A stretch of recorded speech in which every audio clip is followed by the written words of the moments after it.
Buenos días, gracias por la invitación. Cuando me llegó la invitación del curso, pensé que no se habían dado cuenta que el tema que habían dado es el mismo tema que me dieron el año pasado en octubre. Pero como desde octubre del año pasado hasta ahora han salido algunas investigaciones respecto al tema, vamos a actualizar esta exposición que, como hace un momento dije, fue la que dimos el año pasado. La exposición del día de hoy la vamos a dividir en tres partes: la epidemiología de la injuria renal aguda, el diagnóstico de la misma y la terapéutica. Vamos a empezar con el tema de la epidemiología. La injuria renal aguda es una patología frecuente, pero como se han dado cuenta en este gráfico, que es una representación de los resultados de un metaanálisis sobre prevalencia de injuria renal aguda a nivel mundial, tiene una prevalencia variable en diferentes regiones del mundo. Como se dan cuenta ahí, en Latinoamérica la prevalencia puede ser tan alta como la que mencioné ahí, que es el 30%, pero en algunas regiones de África la prevalencia es bastante más baja. Obviamente no significa que nosotros tenemos más prevalencia de injuria renal aguda que, por ejemplo, en el caso de África. Lo que ocurre es que el tipo de población utilizada en los estudios evidentemente varía. Hay una serie de sesgos internacionales que el mismo metaanálisis reconoce, de tal forma que no necesariamente estos porcentajes representan el porcentaje de injuria renal aguda en los países que fueron consultados. De hecho, cuando hablamos de Latinoamérica, los estudios que se utilizaron para evaluar la prevalencia de la injuria renal aguda en Latinoamérica solamente incluyeron estudios hechos en Brasil y en Chile, por lo cual evidentemente esa situación no podría necesariamente extrapolarse a nuestra población.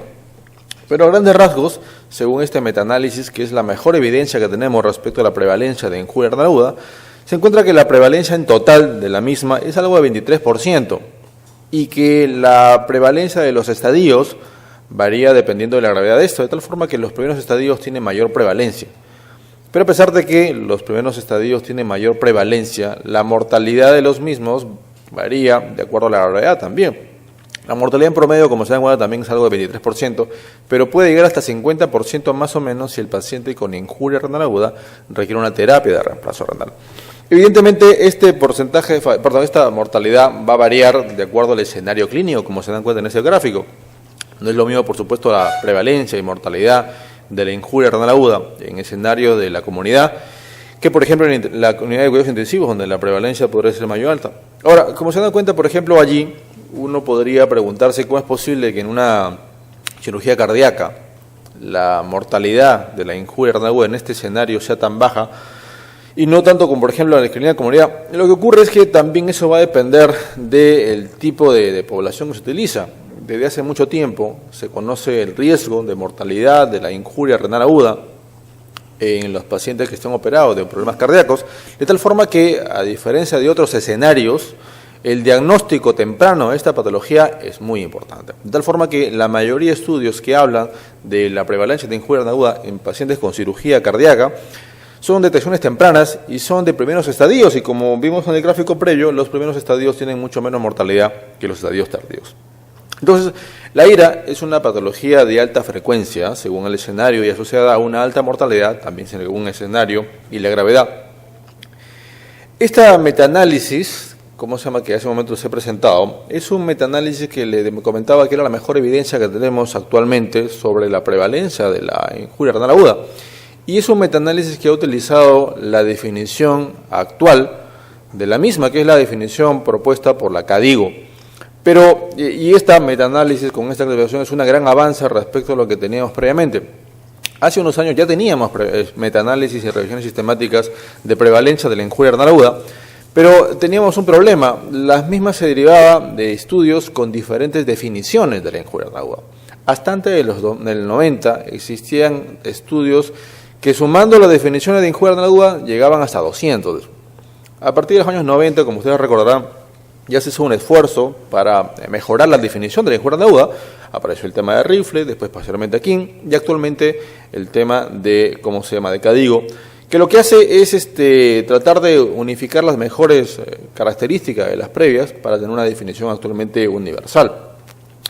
Esta mejora de la definición de la injuria renal aguda también se basó en el hecho de que se entendía que pequeños cambios en la creatinina estaban asociados a mayor mortalidad. Por ejemplo, en CADIGO la definición de la misma es un aumento de creatinina de 0.3 miligramos por decilitro, y los estudios observacionales al respecto han encontrado que estas pequeñas variaciones están asociadas hasta un 20% de mortalidad en los pacientes que la padecen, de tal forma que esta importancia de la definición repito, es una situación como esta, la importancia de unificar los criterios de definición de la misma y clasificación, ha sido un avance importante para que todos los médicos del mundo hablemos un mismo idioma. Pero a pesar de que es una buena clasificación, nos predice en un grado razonable los eventos posteriores de los pacientes que los padecen, no es una clasificación perfecta, debido a que todavía sigue utilizando a la creatinina y al volumen urinario como marcadores para la definición de la injuria renal aguda, que si bien es cierto son marcadores sensibles, no son completamente específicos como vamos a hablar a continuación. La definición que digo es la que ven ahí, y es una definición que, como se dan cuenta, no es graduada, es decir, todavía es una definición basada en opiniones de autores. Estudios posteriores han mejorado la sensibilidad de esta definición, así que la consideran que es mejor, es más sensible y específica para definir mortalidad en los pacientes que la padecen respecto, por ejemplo, a la ecuación de Rifle, pero aún así todavía no es perfecta. Y como se dan cuenta, pequeñas variaciones de la creatinina en 48 horas o 1.5 valores más o menos a los 7 días o una disminución del volumen urinario ya se considera una definición de la injuria renal aguda, y el aumento de las mismas va a determinar los estadios de la injuria renal aguda, como ven en ese gráfico. Ahora, yo les mencionaba de que esta clasificación o definición y clasificación de KDIGO es un gran avance respecto a lo que teníamos previamente, pero todavía no es perfecta, y les había comentado que era porque son marcadores que son sensibles pero no específicos, debido a que hay muchas circunstancias que van a alterar su valor sin necesariamente estar relacionados a una injuria renal aguda. En el caso, por ejemplo, de los pacientes que tienen una obstrucción aguda por un cuadro de una uropatía obstructiva, por una litiasis, por ejemplo, esta litiasis por sí misma, por una uropatía obstructiva, podría aumentar la creatinina en menos de 48 horas, pero si se resuelve rápidamente no cumpliría el criterio. Esa situación da como consecuencia de que se esté tratando de mejorar los marcadores que nos definan la alteración del funcionamiento del riñón, porque también recordarán ustedes que cuando la creatinina recién aumenta por valores normales, hay una disminución ya de hasta un 50% de la tasa de filtración glomerular, es decir que posiblemente lleguemos muy tarde respecto a los daños que ya tiene el riñón. Esa es la razón por la cual con el tiempo se ha intentado buscar nuevos marcadores que no solamente nos diagnostiquen tempranamente la injuria renal aguda, sino que nos ayuden a predecir mejor los eventos. Desafortunadamente, hasta el momento, el estudio de estos marcadores no han dado como consecuencia marcadores que puedan reemplazar aún a lo que actualmente tenemos. Nos han ayudado a entender mejor la fisiopatología de la injuria renal aguda, pero desafortunadamente todavía no son suficientemente sólidos como para reemplazar los marcadores que actualmente tenemos, y mientras ocurre lo adverso, seguiremos utilizando todavía la creatinina y el flujo urinario como un marcador de daño renal, pues cuando hablamos de injuria renal aguda, por supuesto. Cuando tenemos ya el diagnóstico de la misma y los estadios, evidentemente tenemos que tener una aproximación diagnóstico de acuerdo a lo que está pasando en el paciente, porque de acuerdo a eso, nosotros vamos a instaurar medidas para tratar de mejorar ese cuadro. La clasificación clásica no ha variado todavía y clásicamente, como ven en ese gráfico, todavía se divide en prerrenal, intrínseca, obstructiva, pero tiene un inconveniente. Esta clasificación asume que los cuadros de injuria renal aguda son unifactoriales, cosa que no es cierto. No es infrecuente, por ejemplo, pacientes que, por ejemplo, vienen con un cuadro de una uropatía obstructiva, pero este paciente ya con la uropatía obstructiva tiene una infección urinaria, por ejemplo. Una infección urinaria que es una infección urinaria severa y es una infección, complicada ya y con manifestaciones clínicas importantes, y el paciente viene con náuseas y vómitos y a veces ya llega a consulta con 2 o 3 días de tratamiento antibiótico que le dio previamente, por ejemplo, un farmacéutico. Entonces el paciente viene con un cuadro obstructivo, deshidratado por náuseas y vómitos y por el antecedente de consumo de medicamentos potencialmente nefrotóxicos. Usualmente esas son las características de los pacientes que llegan, y por lo cual cuando hacemos esta descripción diagnóstica posiblemente estemos simplificando demasiado la complejidad de este cuadro. Esa situación es importante porque también explicaría, por ejemplo, por qué muchos de los estudios de intervención para buscar un tratamiento para la injuria renal aguda han fallado, porque desafortunadamente no se simplificó, repito, el escenario clínico en el que el paciente se tomaba.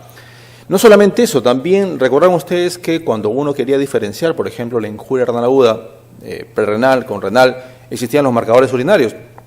fracciones que de sodio, por ejemplo, la osmolaridad urinaria, por ejemplo, entre otros. De igual forma, estos marcadores urinarios, si la mayoría revisa las recomendaciones actuales de llegar al diagnóstico de la injuria aguda en las guías actuales, ya ni siquiera se les menciona. Y no se les menciona no porque no tengan un valor respecto a una aproximación fisiopatológica de la injuria renal aguda, sino que desafortunadamente también asumen de que la injuria renal aguda es unifactorial, como hace un momento comenté, no lo es. Y sobre todo hay un tema importante, ninguno de esos marcadores urinarios realmente se verificó respecto al diagnóstico definitivo de la injuria renal aguda, es decir, no se verificó su especificidad respecto a la biopsia renal para determinar si lo que él estaba prediciendo realmente se correspondía a la biopsia renal. Ese aspecto da como consecuencia de que los marcadores urinarios, si bien es cierto, insisto, es un buen ejercicio intelectual para tener una idea de la fisiopatología, no sea real en la práctica, de igual forma como esta clasificación de la injuria renal aguda respecto al origen de la misma. Y es que cuando los estudios han intentado determinar si es que esta aproximación clínica realmente se condice con los hallazgos histológicos de la biopsia renal, que es realmente lo que nos determina si es cierta cuál es la etiología, han encontrado que los hallazgos son completamente decepcionantes. Y el año 2008 se hizo una revisión sistemática de estudios en animales y los pocos en humanos que existían en ese momento en el escenario de un paciente con sepsis, donde la mayoría a priori asumía que lo que más se iba a encontrar en la biopsia renal, por ejemplo, era una necrosis tubular aguda. Desafortunadamente, como se dan cuenta ahí, en poquísimos cuadros realmente se encontraba este hallazgo y muchos de los hallazgos histológicos eran inespecíficos. Entonces, ¿qué significa? Nuestra aproximación clínica a la patología estaba siendo errónea, probablemente. Esta revisión sistemática ha sido actualizada el año pasado, pero ya lamentablemente se encontró con un detalle importante. No había más estudios en humanos con diagnóstico histológico de injuria renal aguda en escenarios críticos, y de tal forma que lo único que hicieron los autores fue juntar la mayoría de estudios que eran estudios animales. Y al igual que el estudio previo, revisión sistemática, repito, se encontró que el porcentaje de pacientes sépticos o con una patología previa isquémica aparentemente no se encontraba en la necrosis tubular aguda. Ese aspecto es importante debido a que cuando uno empieza a manejar la injuria renal aguda, isquemia, que es la más frecuente, asume que la hipoperfusión es el principal mecanismo por el cual se produce. Significa entonces que, por instinto, nosotros deberíamos manejar la hidratación. Pero si encontramos que en este escenario la biopsia renal me dice que su injuria renal aguda no es por eso, ¿qué estamos manejando? Entonces, los métodos diagnósticos de la IRA son imperfectos, pero son un gran avance. Y el diagnóstico etiológico requiere un alto índice de sospecha, pero lamentablemente, insisto, la aproximación clínica que podemos hacer no está condicionado, no está reflejado en los hallazgos histológicos. Y vuelvo a sentir, entonces, ¿qué cosa estamos diagnosticando? Terapéutica. Hay un modelo conceptual, de la injuria renal aguda que nos va a permitir entender más o menos cuál es la idea de qué cosa tenemos que hacer con la injuria renal aguda. Primero, que la injuria renal aguda es irreversible cuando está instalada. Espontáneamente, el término no es correcto, es irreversible con un medicamento, aunque sí existe la posibilidad de que los mecanismos de regeneración renal se activen de tal forma que va a pasar un tiempo hasta que el riñón se haya regenerado.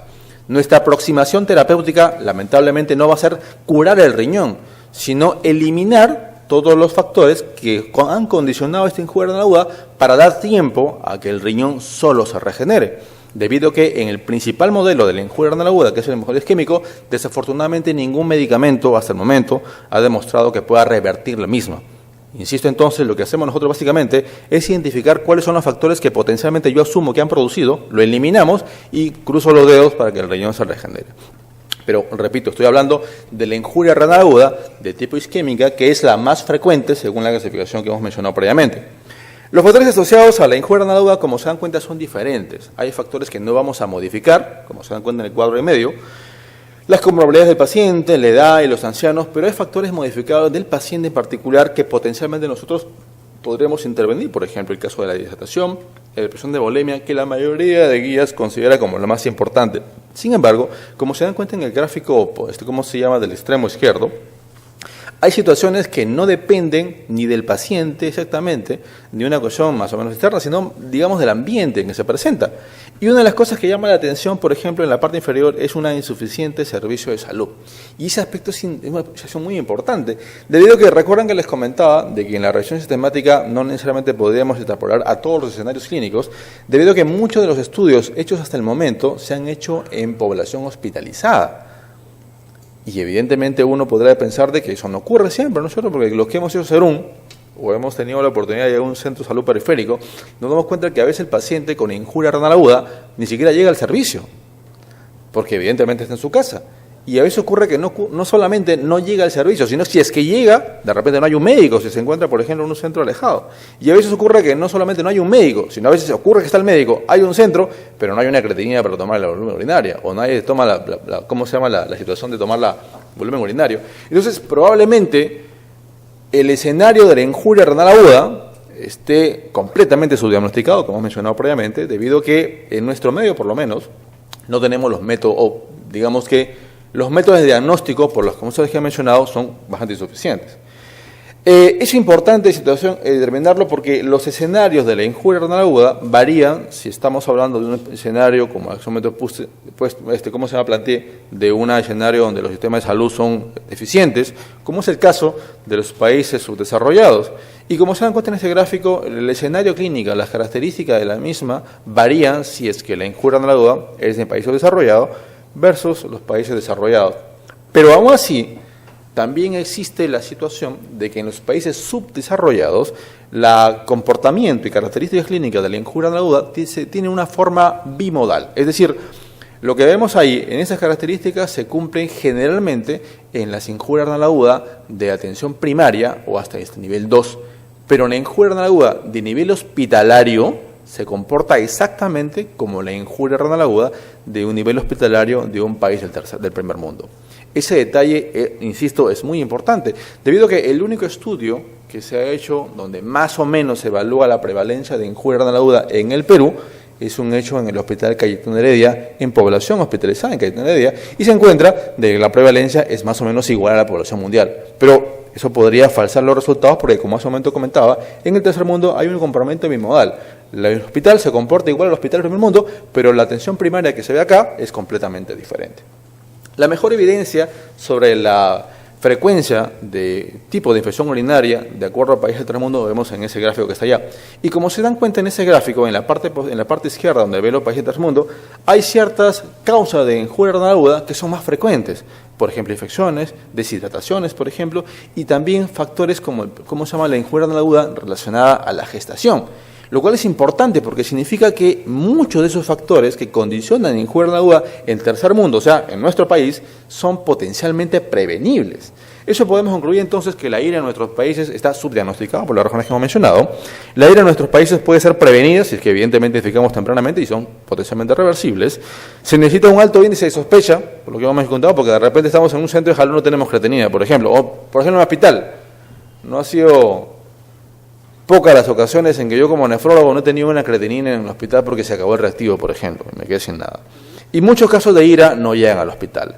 Esta situación ha dado como consecuencia de que la International Society of Nephrology, hace unos años, lanzó una iniciativa de tal forma que para futuro próximo, 2025 ponen ellos, se disminuya en 25% la mortalidad de las causas de injuria renal aguda prevenibles, tomando en consideración de que muchas causas de injuria renal aguda ocurren en escenarios extrahospitalarios. Todavía hay un subdiagnóstico de la misma en países del tercer mundo, y repito, se sabe que es una patología potencialmente mortal. Y ellos reactualizan las recomendaciones sobre el manejo de la injuria renal aguda que están resumidas ahí en ese cuadro de ahí. Y como se dan cuenta, en la situación hay varias recomendaciones importantes, pero me quiero detener solamente en el tema de la hidratación. Después lo van a tener ese caso. Cuando hablamos de hidratación, recuerdan que nosotros clásicamente dividíamos la hidratación en dos tipos de líquidos, los coloides y los cristaloides. Y eso se basaba, esa clasificación artificial, se basaba en el conocimiento de que cuando hablamos de una perfusión renal, debido a que sabíamos que la injuria renal aguda teóricamente era por hipoperfusión, la perfusión estaba determinada por la fuerza de Starling. Recuerdan ustedes presión oncótica y presión presión hidrostática. Y evidentemente eso daba pie a que nosotros empezamos a tener esa clasificación más o menos irreal de la misma. Y la clasificación inicial del líquido fue justamente su hidratación coloides y, ¿cómo se llama?, y cristaloides. Cuando se empezó a plantear con estos parámetros, si uno sobre otro era mejor, debido a que, en teoría, por ejemplo, cuando hablamos de cristaloides, el líquido permanecía poco tiempo, porque en teoría se sabía de que cuando el paciente estaba infectado había una inflamación, la presión coloidosmótica disminuía y por lo tanto el líquido iba a pasar del extravascular aumentando la hiperfusión.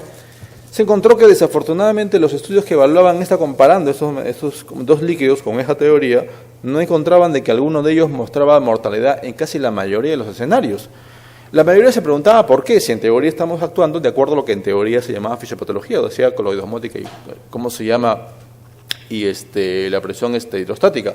Algunos contonaban de que probablemente lo que ocurre, más que coloidosmótico o hidrostático, eran las composiciones de la hidrostática. Y se me encontraba, por ejemplo, que cuando hablamos de cloruro de sodio teníamos una gran cantidad de cloro, por ejemplo, recordarán ustedes, 134 miliequivalentes, muy por encima de lo que normalmente tenemos. Y algunos argumentaban de que esta situación potencialmente podría ser la razón por la cual se podría haber un aumento de de resultados decepcionantes. Y se planteó la posibilidad de que podríamos utilizar unos cristaloides con otra composición para evitar estos componentes nocivos. Y aparecieron, por ejemplo, los cristaloides balanceados. El más importante es el Plasma Light, cuyos resultados no siempre han resultado ser completamente favorables. Hay algunos estudios que demuestran que podrían disminuir la injuria renal aguda en pacientes posoperados, pero la mayoría no lo encuentra. Y entonces, cuando uno se han puesto a investigar, oye, pero estamos actuando de acuerdo a la fisiopatología, ¿qué estamos haciendo mal? Y cuando ocurre eso, volvemos a las bases y nos preguntamos que si es posible que estemos inadecuadamente asumiendo de que una presión hidrostática, una perfusión esté solamente relacionado a esos dos factores importantes. Y últimamente se ha revalorizado un aspecto que ya se conocía en los 80, pero que realmente ha tomado una mayor importancia, que es que no solamente cuando hablamos de perfusión tisular importa la presión hidrostática y la coloidosmótico, sino la idoneidad del endotelio que va a derivar, llevar este líquido. Y específicamente una parte, de esta área, que es el glicocáliz. Y esto es lo que actualmente ha cambiado un poco la percepción de esta perfusión. O sea que no solamente determina la perfusión, la presión hidrostática y coloidosmótica, sino esta idoneidad de este aspecto. Y eso podría explicar por qué los estudios que han tratado de reemplazar estos dos aspectos no han logrado mejorar los resultados en los pacientes. De tal forma que actualmente, sabiendo estos aspectos, ya nosotros pensamos que la hidratación debería considerarse como un medicamento. Y como tal medicamento deberíamos considerar algunos aspectos para poder utilizarlo. Por ejemplo, la condición clínica del paciente, la composición, los efectos adversos. Y de acuerdo a eso, recién determinar qué tipo de líquido vamos a dar a un paciente. Pero hay un tema importante. Los estudios hasta el momento, desafortunadamente, no son completamente concluyentes respecto a este punto. Tenemos alguna idea sobre en qué circunstancias no dar alguno de ellos. Pero tener certeza completamente de que en qué dar en alguna circunstancia específica, desafortunadamente la situación no queda clara todavía, por alguna razón que vamos a comentar más adelante. Y menos certeza tenemos todavía de cuánto dar. Si tenemos alguna idea sobre qué cosa dar o qué cosa no dar, idea sobre cuánto dar, es una situación que hasta el momento no hay ninguna respuesta. Ustedes recordarán que clásicamente cuando hablábamos de hidratación, nosotros mencionábamos que había una hidratación leve, moderada y severa, de acuerdo a un porcentaje de pérdida. Esa clasificación actualmente sabe que no funciona. Corredora, y no funciona. Le quedan 3 minutos. No funcionan debido a que, lamentablemente, no hay ningún estudio randomizado que realmente haya determinado cuál es el porcentaje líquido que tenemos que dar al paciente. Y la mayoría de recomendaciones son recomendaciones basadas en una plausibilidad biológica, como por ejemplo estas recomendaciones dadas el año pasado en la revista New England. Y que es importante determinar, todavía no tenemos claro cuánto dar en el paciente, sobre todo porque existe el riesgo de que el paciente nos pasemos de esa hidratación y pasemos al riesgo de la sobrecarga hídrica. Y esa sobrecarga hídrica, como sabemos actualmente, como se dan cuenta, como se llama en este gráfico, tiene algunas complicaciones específicas en diferentes órganos que van a dar como consecuencia un aumento de la mortalidad. Eso ha dado como consecuencia que hay una serie de investigaciones para determinar en qué circunstancias un paciente crítico realmente amerite dar una cantidad de líquido y va a responder a la misma. Y la mejor evidencia que tenemos al respecto es una revisión sistemática publicada el año pasado, que es la que vemos ahí, donde un estudio de pacientes críticos se encuentra que hay un 50% de pacientes inestables hemodinámicamente que va a responder. Y hay formas de evaluar, como ven ahí, que les invito a leer. Y antes que me digan disculpen, ahí está. ese gráfico está, que es la revisión sistemática del año pasado en JAMA, donde, como comentaba, hay un 50% que va a responder y hay algunas formas de orientarnos a la evaluaón, pero que ni el examen físico ni la presión venosa central realmente nos va a servir ahí. Les invito a leer eso y antes que me gane, quería hablar la última punto importante. Les he comentado a ustedes de que se ha basado toda esta aproximación diagnóstica o terapéutica al hecho de que asumimos que la hipoperfusión es realmente la causa de la injuria renal aguda en pacientes con esta enfermedad. Actualmente esa situación se ha cuestionado. Realmente estamos hablando de una hipoperfusión que está produciendo una alteración de la oxigenación en el tejido y da como consecuencia una falla renal. Eso, insisto, se ha cuestionado. Y se ha cuestionado por una situación muy importante. Si nosotros tenemos una presión media menor de 65, uno asume que eso va a producir una hipopresión renal. Y si nosotros aumentamos la presión arterial media, va a dar como consecuencia de que en teoría va a orinar. Pero como ustedes muchas veces se han dado cuenta, eso no ocurre. ¿Por qué no ocurre eso? ¿Por qué si aumentamos la presión media en un paciente con injuria renal aguda no está orinando otra vez el paciente como una forma de evaluar la perfusión? Hay muchos estudios que han evaluado que la presión arterial media no tiene relación directa con la perfusión tisular, por ejemplo. Y algunos experimentos que han evaluado, por ejemplo, la índice de resistencia de las arterias interlobulares renales como realmente un marcador. Pero más allá de eso, algunos estudios que han tratado de tener esa teoría como intervención para mejorar la mortalidad en pacientes críticos no han encontrado respuesta. Y el más decepcionante de ellos ha sido el estudio Leopard, que de repente algunos lo han leído, que se publicó el año pasado, donde utilizaba un medicamento que se llama el levosimendan, que tenía como teoría que si aumentaban la oxigenación, en teoría revertiendo la hipoxia por hipoperfusión, podría mejorar la mortalidad. Estos resultados del estudio Leopard fue que no mejoraba la mortalidad. ¿Por qué ocurría eso?